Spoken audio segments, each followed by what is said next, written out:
Hi everyone, welcome back to another video. In this video, we're going to continue our series working through the trusted AD chain over on Vulnlab.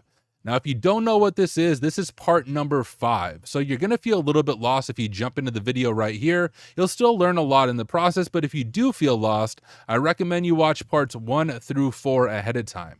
Now, Vulnlab is an incredible platform. It was recently acquired by HackTheBox, so the content is slowly being migrated over to HackTheBox, but they have AD chains. This is multiple machines chained together, and in Trusted, we actually have 2 domain controllers that we need to compromise. We have a child domain controller and a parent domain controller, and if we think about the name Trusted, we clearly need to abuse the trust between the 2 domains. So we have access to the first domain, the child domain, and we were able to upload a malicious binary disguised as an AV removal tool.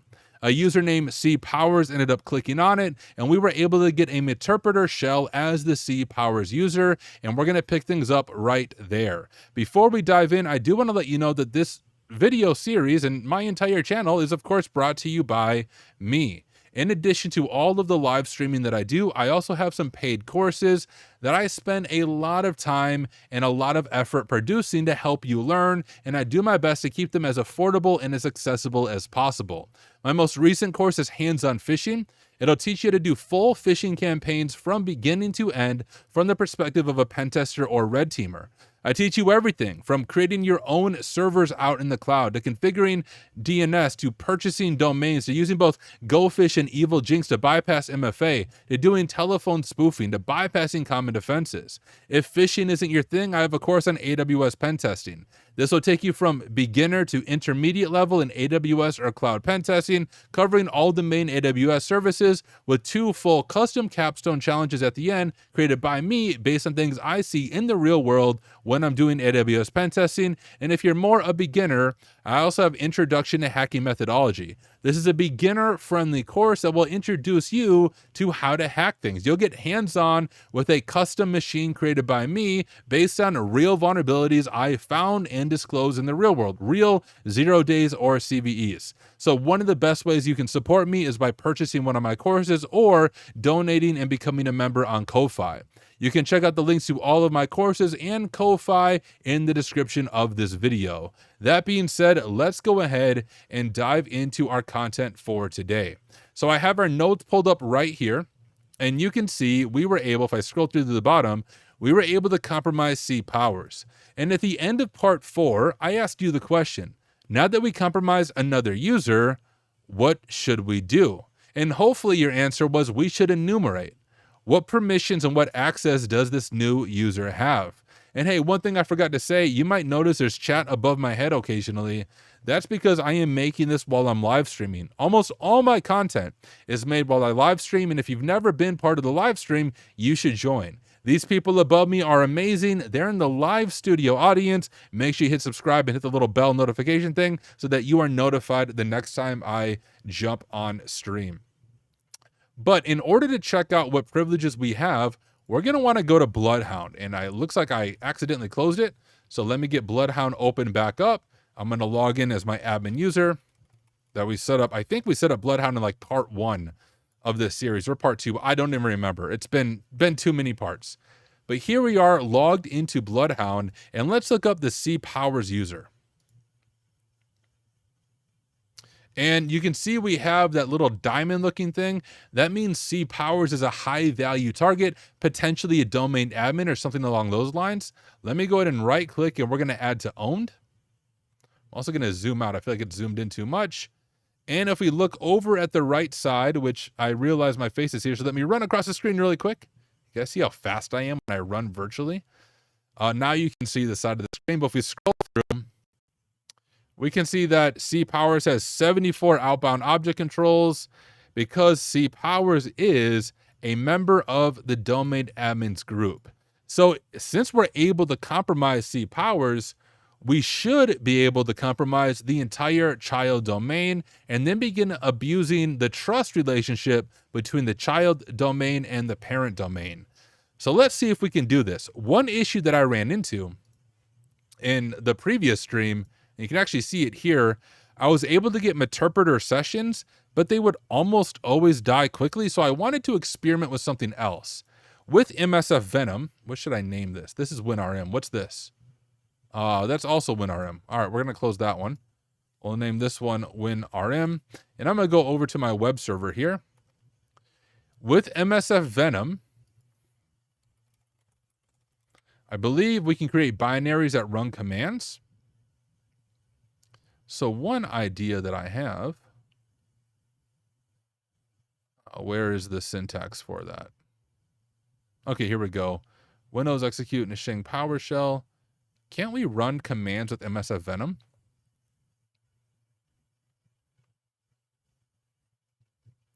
I could have swore you could. Binary to run commands.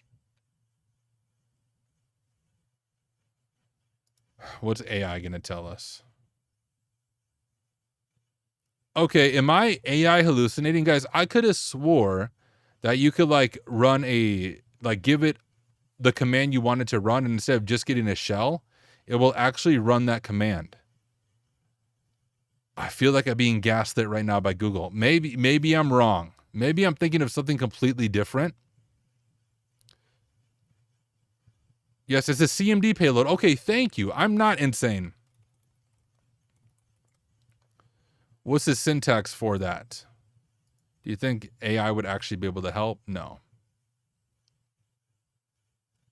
Maybe it was on that page and I just missed it. Otherwise, we'll do it a different way. But I was thinking, hey, we could... Let me do CMD.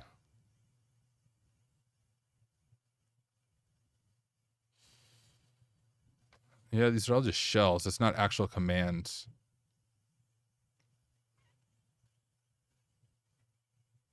Oh, it'd be this right here. This is the syntax that I'm thinking of. Windows exec Phishing PowerShell and Python. We don't need to do that, but what I want to do is attempt to experiment with this command parameter. And so I'm going to copy this syntax, I think. And once again, I don't know if this is going to work, but it's at least worth playing around with. Here's what I'm thinking. What if we make a new payload? And we can, I feel like this is a lot of stuff. Let's do, I think it's 64. Platform Windows, Windows exec. And now we want to give it a command. I don't want to give it this Phishing stuff. So I'm going to get out of all this.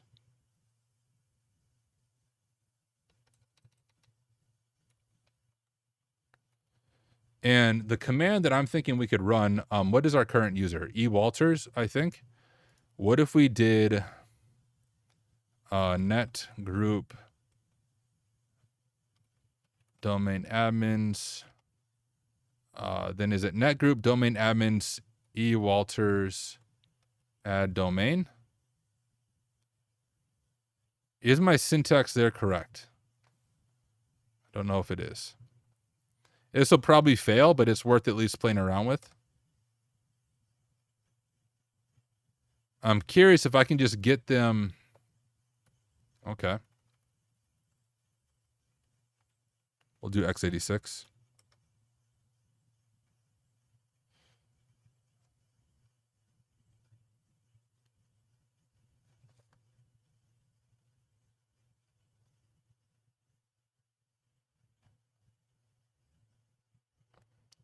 I don't think that worked, guys.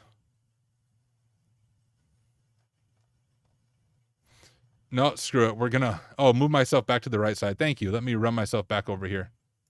Thank you for the reminder, my friends. That's not gonna work. I'm not gonna play around with that.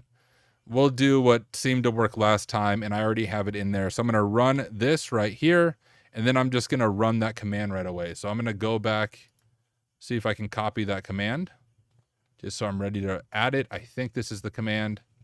We'll see if it fails. So I'm going to copy that. We have this right here. We have Meterpreter running. I'm going to go ahead and move shell.exe.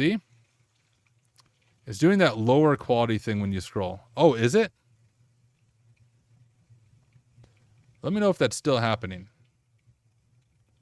Where it like breaks up. I don't know if I can fix that right now on stream. Oh, hey, Sank Logic jumping in, I think from his notes. Let's just try it. We're going to try it because I was curious if that way would work. Let's try that way differently. So let me grab your syntax. It's not terrible, but just a little. It loses focus. Okay. I know what causes that. I don't know if I can fix it while I'm streaming, though. I'll try. We'll see if I break anything. Let me go to output, streaming, recording. Yeah, I apologize, guys. It doesn't look like I'm able to fix it while I'm streaming, but I'll get that fixed for next time. But thank you for the information to let me know it's doing that. So we don't need to add a new user. We would do... I'm just going to copy this syntax right here.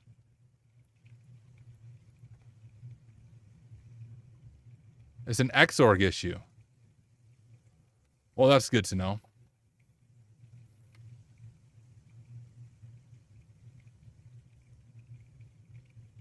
Invalid payload. Okay, we're doing it my way, I guess. We have our payload running. I'm going to move shell.exe to Kaspersky removal tool.exe, and we'll YOLO it. Let's see if it works. I'm going to grab my syntax. And now we look at interpreter. We cross our fingers because this did work last time, but you never know. Maybe the lab is different this time and it doesn't want to work, or it's going to be broken for us. I'm going to grab a drink of water and we're going to hope against hope. Hey, look at that. It looks like it's working. I just needed a drink of water. I drop into a shell. I'm going to paste that in. And now if I do net user eWalters, and eWalters is now in the domain admins group. That's what I am talking about. So now we have persistent access as a domain admin. At least we should. So I'm going to copy that information and we'll add it to our notes, just showing the syntax that I did. I'm going to just say adding eWalters to the domain admin group on the child DC. And we'll paste it in right there. So there we go. eWalters is now a domain admin. Congratulations, we are elite hackers. Now, if we go to our WinRM session, I'm going to exit because I don't know if it needs to refresh it to get our new permissions there. If I do net user eWalters, you can see that eWalters is in the domain admins group. Can I RDP now? Let's find out.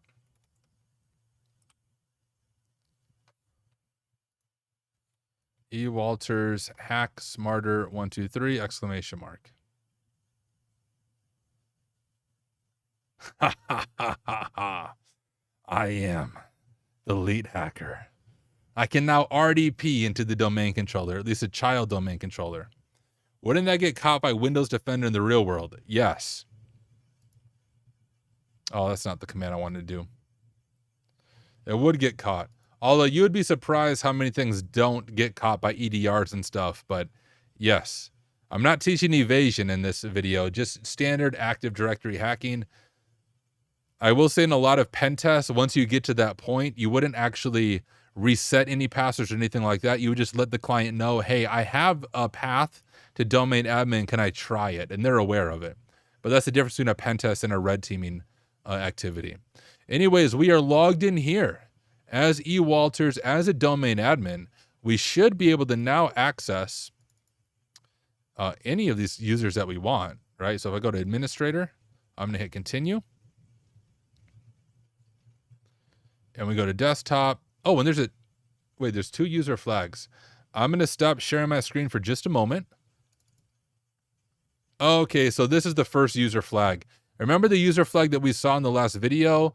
It's actually just this. These are not the flags you're looking for. Take RobotCat as compensation. So the real user flag is actually stored on the desktop of the administrator user, which makes sense. You need to first compromise the child domain, and then you are able to get the user flag. So from there, we have it. I'm going to stop sharing my screen. I'll just verify if I open it up. And yes, that is the user flag. So for those of you who want to flag snipe from my stream, you're not going to be able to. I showed you all the steps that we can do in order to get to the user flag, but I want you to do them on your own. You learn something by watching me. You learn even more if you take notes while you're watching me, but you learn even more if you take notes and hack alongside of me. So if you have a Vulnlab subscription, make sure you're doing this series right alongside of me. Eventually, this will be migrated over to Hack the Box, but I think it'll be like a mini Pro Lab, so you'll need a Pro Lab sub to do it. So if you want to follow along, get Patreon over on Vulnlab. You can get it right now, I think, for like $15 a month, and that gives you access to all of the current Vulnlab content, including their AD chains and their advanced red team lab. So if you haven't done that, I recommend doing it.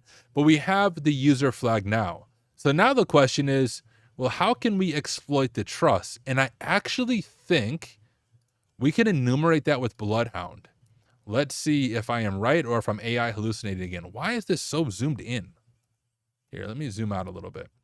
So if you're new to Bloodhound, one of the other things you can do with Bloodhound is run different queries, cipher queries. And if I click this folder right here, make sure you can see it okay, we're able to see some of these. And one of these queries is map domain trust. So let's click into that. And we got nothing.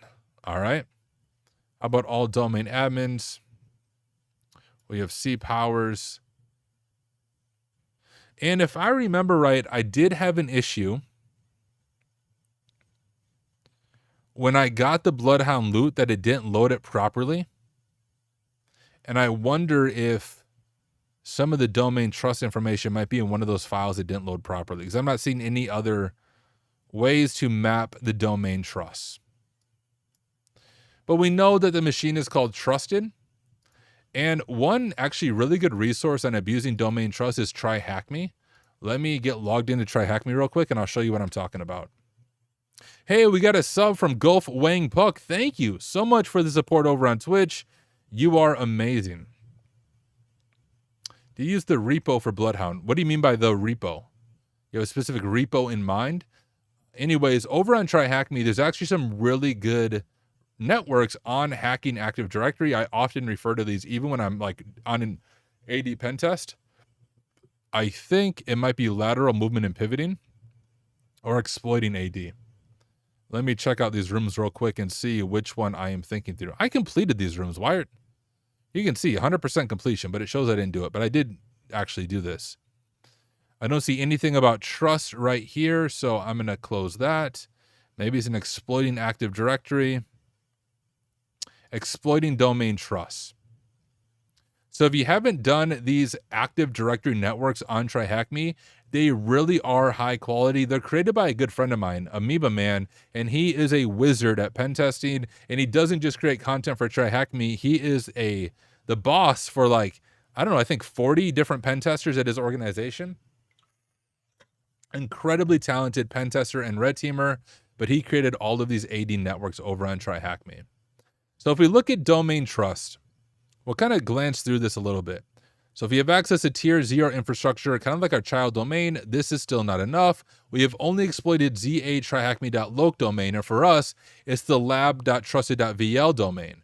Surely TryHackMe must have domains for other regions as well. Well, if we take control of the root domain, we'll be in a position to compromise all these regional domains.